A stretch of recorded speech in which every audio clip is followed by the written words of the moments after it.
Have you ever looked at yourself either in the mirror or by self-reflection and thought, why am I like this? Why do I keep messing up? I just have crap genes. I can't seem to stop myself. Yes, you have. We all have. You don't have to admit it out loud, just know that we get it. We're here to bring some hope, and it's called neuroplasticity. It's a real sciencey term that means that your brain can modify, adapt, and not only change how it does its thing, but its structure too. In other words, your brain is not stuck in a state of being rigidly absolute. You know, like a Sith. Even Vader switches sides. We're gonna give you a few ways to access that flexy bendiness to let your inner Jedi thrive. Number 1, play video games. It's not just a rumor. Video games can expand your brain's abilities, no matter what boomer types might say. There have been several scholarly, serious studies done on the effects of various video games on the brain. They've been found to increase and improve a wide range of functions like problem solving, decision making, and motor coordination. And that's just the tip of the proverbial iceberg. If you take a step back and think about it, it makes sense, especially with how intricate and advanced video games are today. They give us life function practices by mimicking in real life interactions. So like, no, you're not gonna open your door to see World of Warcraft's Stormwind City across the street, but as a player, you'd recognize it in game. In fact, you'd recognize lots of regularly visited places within the game. This extends to having better scene recognition overall in real life. Video games basically trick you into practicing something for several hours. Not that we'd know anything about that. Number 2, breathe deeply.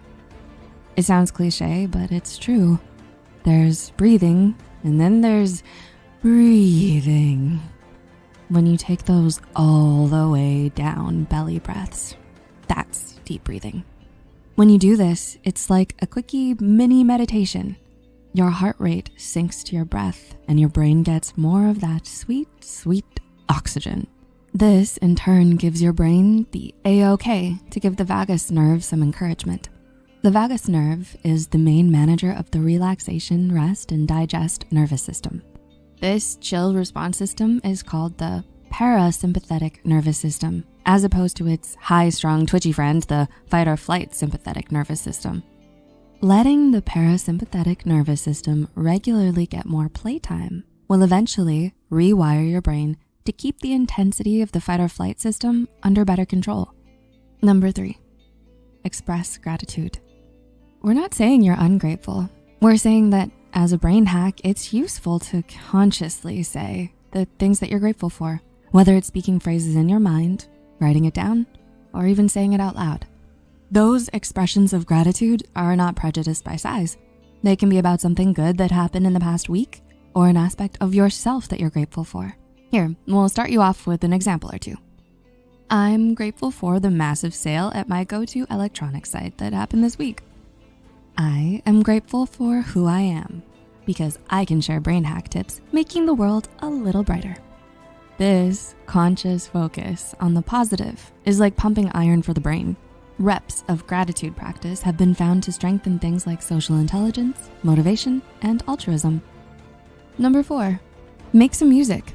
Hey, if you have Rock Band or Guitar Hero, you could combine this with the first hack we mentioned.